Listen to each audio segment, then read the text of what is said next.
Assalamualaikum warahmatullahi wabarakatuh. Berjumpa kembali di Cam Studio. Pada video sebelumnya kita sudah mempelajari tentang bagaimana caranya membuat suatu konfigurasi elektron baik untuk atom ataupun untuk ion. Pada kesempatan kali ini kita akan membahas tentang bilangan kuantum. Apa yang dimaksud dengan bilangan kuantum? Teori atom terakhir, yaitu teori mekanika kuantum, kita sudah mengetahui bahwa elektron itu adalah sebuah gelombang. Karena sebuah gelombang, maka posisi elektron tidak bisa ditemukan secara pasti. Yang ada hanyalah daerah kebolehjadian ditemukan suatu elektron, atau yang disebut sebagai orbital. Nah, dari teori mekanika kuantum tersebut, Ernst Schrödinger menemukan sebuah persamaan gelombang yang pada akhirnya menghasilkan bilangan kuantum. Bilangan kuantum ini digunakan untuk menunjukkan kedudukan atau posisi elektron dalam suatu atom. Jadi ibaratnya bilangan kuantum ini sebagai memperjelas alamat atau memperjelas keberadaan dari si elektron dalam atom. Nah, bilangan kuantum ini ada 4 jenis. Yang pertama adalah bilangan kuantum utama. Bilangan kuantum utama disimbolkan dengan huruf N. Bilangan kuantum utama ini digunakan untuk menyatakan kulitnya, untuk menyatakan nomor kulit. Nah, N ini dimulai dari 1, 2, 3, 4, dan seterusnya. Saya ambil contoh, misalkan saya memiliki konfigurasi elektron 1s2, 2s2, 2p3. Subkulit yang terakhir adalah subkulit 2p3. Maka kita tentukan bilangan kuantum dari subkulit yang terakhirnya saja, 2p pangkat 3. Nilai N itu menyatakan nomor kulit. Nomor kulit ini berarti adalah angka yang ada di depan subkulitnya. Nah, karena ini angkanya adalah angka 2 di depannya ya, bukan pangkatnya. Ini angka 2, maka N-nya sama dengan 2. Kemudian contoh yang kedua, misalkan saya memiliki konfigurasi elektron 1s pangkat 2, 2s pangkat 2, 2p pangkat 6, 3s pangkat 2, 3p pangkat 6, 4s pangkat 2, 3d pangkat 5. Misalkan seperti ini. Nah, subkulit yang terakhir adalah subkulit 3d pangkat 5. Maka kita menentukan bilangan kuantum dari subkulit 3d pangkat 5 ini. Kita lihat N-nya ini adalah menyatakan nomor kulitnya. Di sini nomor kulitnya adalah nomor 3. Berarti N-nya sama dengan 3. Gitu ya. Jadi kita selalu menentukan bilangan kuantum utama dari subkulit yang paling akhir. Karena bilangan kuantum ini digunakan untuk menunjukkan posisi elektron terakhirnya, gitu, dari elektron yang paling terakhir. Kemudian untuk bilangan kuantum yang kedua itu adalah bilangan kuantum azimut. Bilangan kuantum azimut disimbolkan dengan huruf L. Nah, ini digunakan untuk menyatakan subkulit. Kita tahu bahwa di konfigurasi Niels Bohr atau konfigurasi kulit itu menggunakan kulit atom, ya, yaitu KLMN. Namun ketika masuk ke teori mekanika kuantum, maka ada lagi yang namanya subkulit. Nah, subkulit inilah yang dilambangkan dengan bilangan kuantum azimut. Gitu. Setiap subkulit memiliki nilainya masing-masing, di mana untuk subkulit S memiliki nilai sama dengan 0, bilangan kuantum azimutnya. Kalau subkulitnya P memiliki nilai 1, jika subkulitnya D memiliki nilai 2, dan jika subkulit F memiliki nilai 3. Saya ambil contoh dari konfigurasi elektron yang atas 2P pangkat 3. Di sini subkulit terakhirnya adalah subkulit P. Maka nilai L-nya itu bernilai sama dengan 1.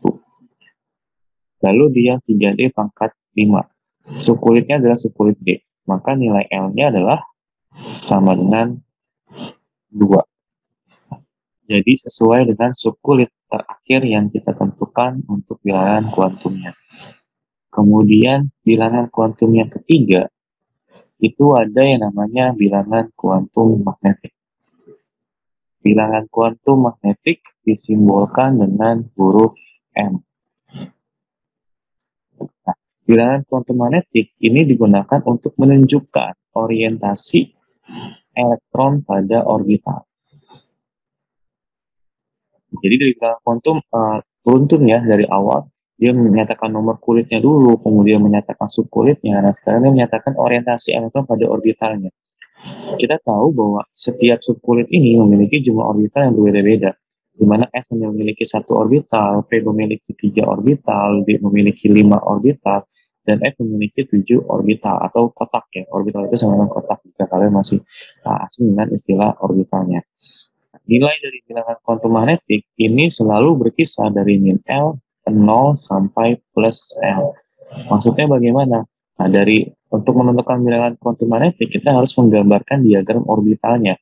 Diagram orbital dari subkulit paling akhir saja. Ya, tidak usah seluruh diagram orbitalnya kita gambarkan, tapi cukup subkulit yang paling terakhirnya. Saya ambil contoh di contoh soal yang pertama, ya, subkulit terakhirnya adalah 2P3. Maka 2P3 ini yang kita gambarkan atau kita tentukan bilangan kuantum magnetiknya. Jadi kita gambarkan diagram orbitalnya.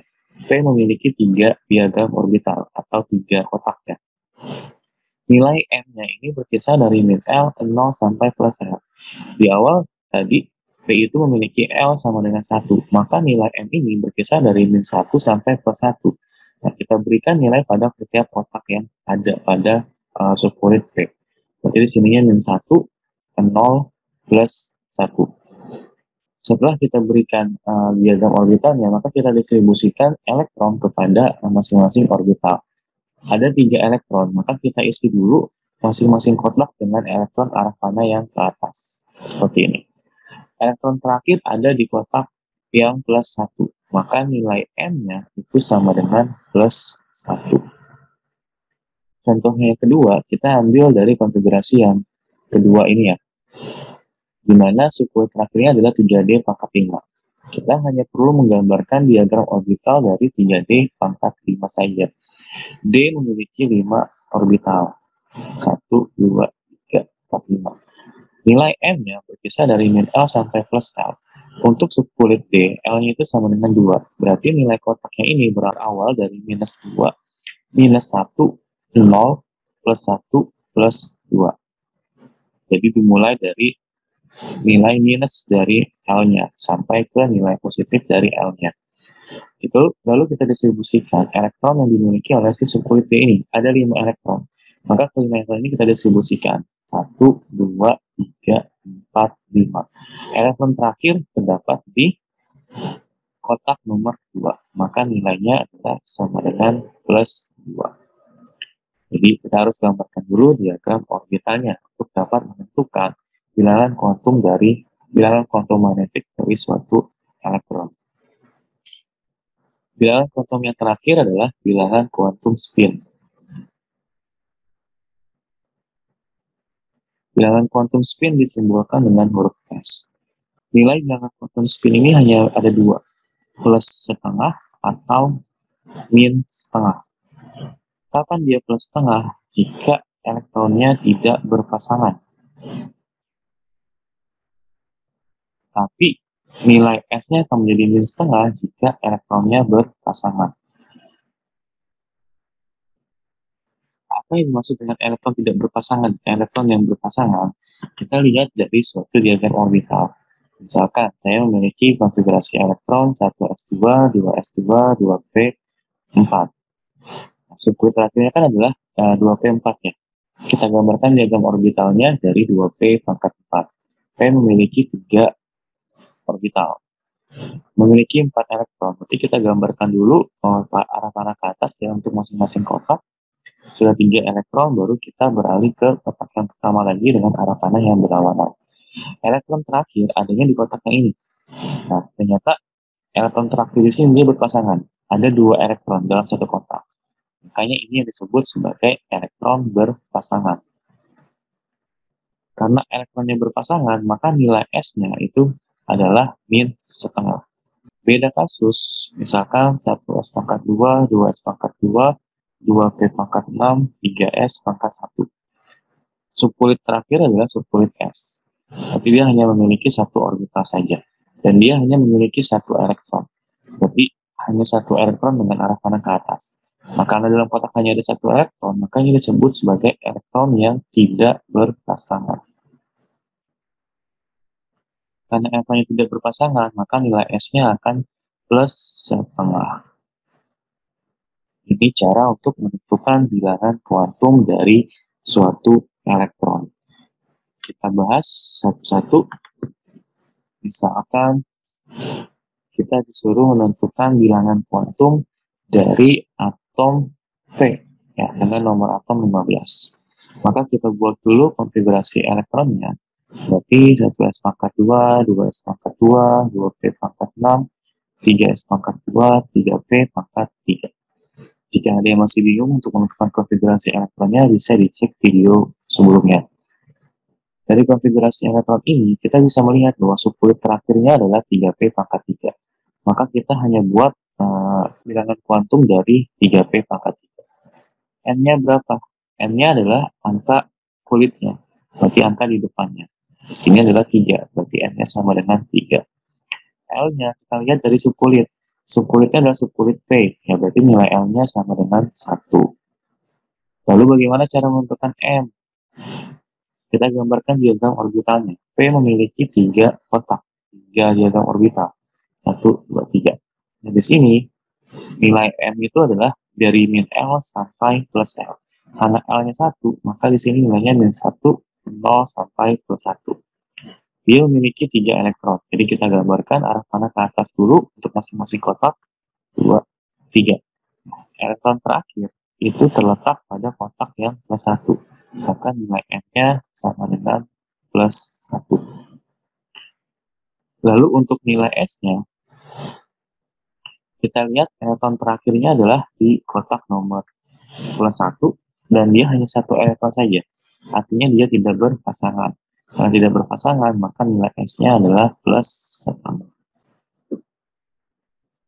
Contoh satu lagi, misalkan ada konfigurasi untuk 29 CU. 1S2, 2S pangkat 2, 2P pangkat 6, 3S pangkat 2, 3P pangkat 6, 4S pangkat 2, 10, 20, 3D pangkat 9. Nah, di sini kita hati-hati nih. Ada 4S pangkat 2, 3D pangkat 9. Ini nggak stabil untuk subkulit D-nya.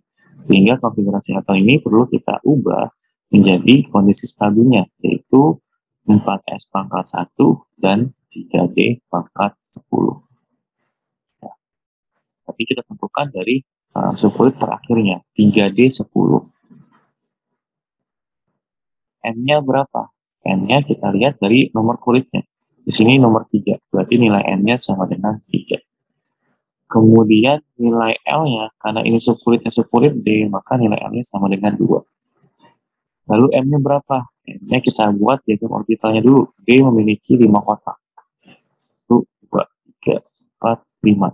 Nilainya berkisar dari min L sampai plus L. L-nya 2. Berarti mulai dari min 2, min 1, 0, plus 1, sampai plus 2. Dia memiliki 10 elektron. Tapi kita isi dulu dengan arah panah ke atas untuk masing-masing kotak. 2, 3, 4, 5. Baru kita isi dengan arah panah berlawanan agar memenuhi masing-masing kotaknya. 6, 7, 8, 9, 10. Elektron terakhir ada di kotak plus 2. Maka nilai M-nya itu sama dengan plus 2. Lalu S-nya bagaimana? Nah, S-nya kita lihat. Elektron terakhir kan tadi ada di kotak yang plus 2 ini ya. Dan dia adalah elektron yang berpasangan. Maka nilai S-nya adalah min setengah. Kurang lebih seperti ini untuk menentukan bilangan kuantum dari suatu atom. Jika ada yang masih belum terlalu paham, bisa diulang kembali videonya atau bisa tinggalkan pertanyaan di kolom komentar. Nah, berikutnya adalah menentukan nomor atom dari suatu bilangan kuantum. Jadi kasusnya kita diberikan nilai bilangan kuantum, misalkan N-nya sama dengan 3, L-nya sama dengan 1, M-nya sama dengan min 1, S-nya sama dengan plus setengah, misalkan seperti ini. Nah, dari bilangan kuantum yang diberikan ini, kita diminta untuk menentukan berapa nomor atomnya. Maka kita harus cari dulu bilangan kuantum ini berasal dari subkulit yang mana gitu. Jadi harus kita jabarkan satu-satu. Mulai dari N-nya. N itu sama dengan 3. Berarti kan menyatakan nomor kulitnya ya. berarti angka di depannya adalah angka 3. L-nya sama dengan 1. L itu untuk menyatakan subunitnya. L1 itu untuk subulit P. Berarti ini adalah subulit P. Lalu kita selidiki nilai M-nya. M ini kan berasal dari diagram orbital. Subulitnya subulit P. Berarti dia hanya memiliki 3 petak. 1, 2, 3. Nilai M itu berkisar dari min L sampai plus L. Berarti dari min 1 ke 0 sampai plus 1. Nilai M-nya min 1. Berarti R-nya itu harus berada di kotak yang min 1. Berarti harus ada di sini. Nah, harus ada di sini. Nah, karena S-nya plus setengah, berarti dia adalah elektron yang tidak berpasangan. Berarti hanya ada satu elektron saja. Kalau M-nya di M-1 harus ada satu elektron saja, berarti kita tidak bisa mengisi orbital yang lainnya. Sehingga bisa kita simpulkan bahwa si subulit ini hanya memiliki satu elektron saja. Nah, setelah mendapatkan konfigurasi elektron terakhirnya, maka kita lengkapi dari awal. Konfigurasi itu dimulai dari 1S pangkat 2, 2S pangkat 2, 2P pangkat 6, 3S pangkat 2, lalu 3P ya. Nah, 3P ini sampai 3P pangkat 1, supaya bilangan kuantumnya sama dengan apa yang diberikan di soal. Nomornya berapa? Kita tinggal jumlahkan pangkatnya saja. 2 tambah 2 tambah 2 tambah 2 tambah 1. Berarti 13. Maka nomor atom dari unsur tersebut adalah 13. Lalu kita bahas satu contoh lagi. Misalkan saya memiliki N-nya sama dengan 4, L-nya sama dengan 2, M-nya sama dengan min 1, dan S-nya sama dengan min setengah. Kita identifikasi dari N-nya. N-nya di sini adalah 4. Berarti nomor kulitnya adalah nomor kulit yang 4. Lalu subkulitnya. Subkulitnya bernilai L sama dengan 2. L sama dengan 2 ini mengidentifikasikan kalau subkulitnya adalah D. Lalu kita lihat dari D ini memiliki 5 orbital atau 5 kotak. 1, 2, 3, 4, 5. Nah, kita identifikasi bahwa nilai M itu adalah berkisar dari min L sampai plus L. Berarti dimulai dari min 2, min 1, 0, plus 1, sampai plus 2. M-nya min 1, berarti elektron tersebut harus berada di kotak min 1. Berarti kita isinya dari awal dulu. Ya. 1, 2. Nah, elektron terakhirnya ada di kotak min 1, namun ternyata S-nya ini harus min setengah. S-nya min setengah ini menunjukkan kalau elektronnya harus berpasangan. Kalau elektronnya hanya sendirian ini namanya elektron tidak berpasangan, maka nilai S-nya plus setengah. Ini kan belum cocok dengan bilangan kuantum yang diberikan. Jadi kita penuhi dulu untuk kotak yang berikutnya. 1, 1, 1. Nah, setelah terisi semua, baru kita penuhi untuk kotak yang pertama dan kotak yang kedua. Nah, ini di kotak min 1 sudah berpasangan elektronnya. Jangan kita teruskan lagi, karena kalau kita teruskan lagi berarti M-nya berubah lagi, bukan min 1. Kita harus mengakhiri pengisian elektron di kotak min 1 sampai sesuai nilai S-nya. Karena nilai S-nya min setengah, berarti di kotak min 1 ini harus berpasangan. Nah, berarti kita hitung, dia ada 7 elektron. Ada 7 elektron. Maka dari sini kita lengkapi konfigurasi elektronnya dari awal sampai 4P pangkat 7. Jadi dari 1S pangkat 2, 2S pangkat 2, 2P pangkat 6, 3S pangkat 2, 3P pangkat 6, 4S pangkat 2, 3D pangkat 10, 4P pangkat 6, 5S pangkat 2, baru di 4D pangkat 7. Kita hitung nomor atomnya 2 tambah 2 tambah 6, 10, 18, 20, 30, 38, 45. Berarti nomor atom dari bilangan kuantum yang diberikan ini adalah 45. Demikian cara untuk menentukan nomor atom dari suatu bilangan kuantum yang telah diketahui. Jika ada yang belum terlalu paham, bisa diulang kembali videonya atau bisa dituliskan pertanyaannya melalui kolom komentar. Sekian dulu video pembahasan kali ini. Sampai bertemu lagi di video berikutnya. Saya akhiri. Wassalamualaikum warahmatullahi wabarakatuh.